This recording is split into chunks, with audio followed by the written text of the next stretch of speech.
புதுச்சேரி மாநிலம் ரெட்டியார்பாளையம் பகுதியை சார்ந்த புதுநகரில் கழிவு நீரில் விஷவாயு கலந்து தாக்கி 3 பேர் இறந்த இடத்தில் இன்று உழவர்கரையை சார்ந்த அதிமுக பிரமுகரும் அன்பு ஆத்ரேயா அறக்கட்டளை நிறுவனருமான முனைவர் திரு அருள் செழியன் அவர்கள் பார்வையிட்டார். கழிவுநீர் சுத்திகரிப்பு நிலையத்தையும் அவர் பார்வையிட்டார். மேலும் அவருடைய நண்பரான கிரீன் என்விரோ போலஸ்டர் நிறுவன தலைவர் திரு ரணதேவ் ஆனந்த் மற்றும் அவருடைய துணைவியார் திருமதி காயத்ரி ஸ்ரீ அவர்களையும் பெங்களூரில் இருந்து வரவழைத்து இந்த நிகழ்விற்கான காரணத்தையும் அதனை சரி செய்ய வேண்டிய டெக்னிக்கல் விஷயங்களையும் ஆராய்ந்து பல அணுகுமுறைகளை பொதுப்பணித்துறை அதிகாரிகளிடம் விளக்கினார். மேலும் அரசு ஏற்பாடு பண்ண ஆம்புலன்ஸ் சேவைகளுக்கு ஒத்துழைப்பு கொடுக்கும் வண்ணம் தனது சொந்த செலவில் இன்னும் ஒரு ஆம்புலன்ஸ் ஒன்றை புதுநகரில் உள்ள செல்லமுருகன் ஆலயத்தின் வாசலில் நிறுத்தி வைத்துள்ளார். இந்த சேவையை பொதுமக்கள் யார் வேண்டுமானாலும் பயன்படுத்திக் கொள்ளலாம் என்றும் அவர் தெரிவித்தார். மேலும் அங்கு பணியில் உள்ள முன்கள பணியாளர்களுக்கும் மருத்துவர்களுக்கும் காவல்துறையினருக்கும் மதிய சாப்பாடு ஏற்பாடு செய்தார்.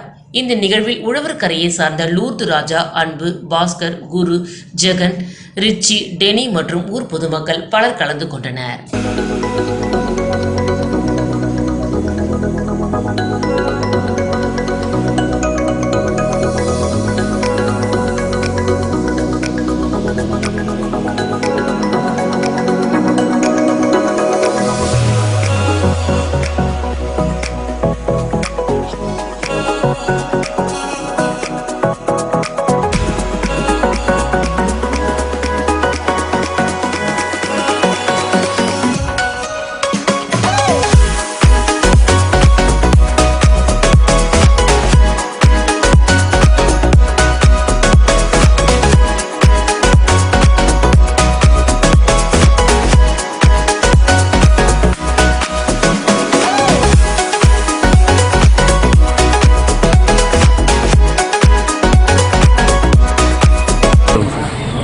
பேர் ஆனந்த்.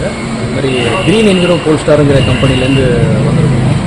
இது மாதிரி கழிவுநீர் அப்படிங்கிற விஷயத்தை தெரிஞ்சுக்கிட்டு நாங்கள் என்ன நடந்திருக்கு அப்படின்னு சொல்லிட்டு செல்ஃப் இன்ட்ரெஸ்ட் எடுத்து ஒரு இது பார்க்கலாம் அப்படின்னு சொல்லி வந்திருந்தோம். இங்கே இருக்கக்கூடிய எஸ்டிபி ஒரு 17 mld எஸ்டிபி வந்து இருக்கு.